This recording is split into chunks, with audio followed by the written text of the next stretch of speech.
Well, tonight we're digging deeper into the biggest story of the day. That is the shooting of a South Carolina man by a police officer. A video shows that Officer Michael Slager, who is white, shooting 50-year-old Walter Scott, an African-American man, 8 times as Scott is running away. It appears that Scott was unarmed. Slager is now charged with murder. The FBI is investigating, and once again, a police-involved shooting has sparked national outrage in this country. Joining me now is Pate. He has spent 20 years as a criminal defense attorney, and appreciate you coming by to give us some perspective here. As you know, an officer can use deadly force against a fleeing suspect in certain instances. So in this instance, from what we can see, is there any justification at all for this officer shooting this fleeing suspect? It does not look like it, Brenda. I mean, this looks like clear murder, and that's why they charged him so quickly. As you'll remember, in other cases, they normally take a long time. They go to a grand jury. Well, that's what I was going to ask you. I mean, he's already charged with murder without a grand jury investigation, without a grand jury hearing. I mean, the DA just solely on the basis of this video charged him with murder. Is that appropriate?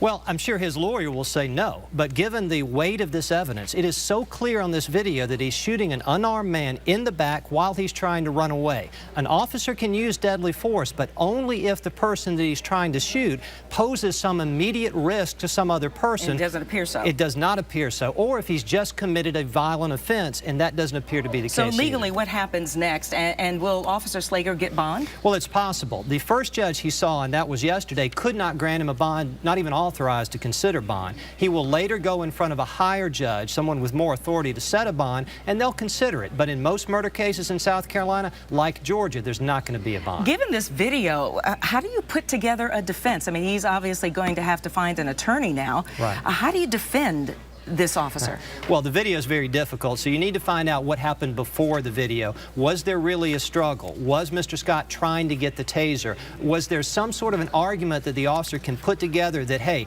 I was in fear at that point and then I was just trying to stop him? It's difficult, but they're going to have to try. Yeah, because you got that video that contradicts. Actually, several things in this video contradict the officer's story and the police report that went with it.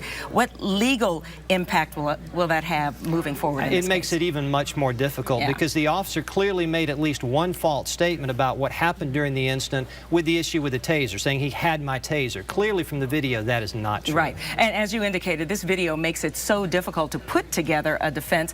What do you think is likely? Will there be a trial, or do you think at some point we're going to have a plea deal? I mean, that's a great question. I don't think the DA can actually consider the death penalty in this case because they don't have the aggravating factors that they would need. But they could offer the officer a plea to some lesser offense, a manslaughter, something of that nature to avoid a trial. That's a possibility. Yeah, all right. Your just initial thoughts when you saw this video? Just incredible. Absolutely unnerving, incredible, never seen anything like it, and realized that we would have a lot more of these prosecutions if we had more of this kind of evidence. Most of these cases end with the officer saying one thing and the person who's dead not being able to say their side of the story. So this is very unique. Absolutely. Paige Pate, it's always good to talk to you. Thank you. Thanks so much. All right, good insight.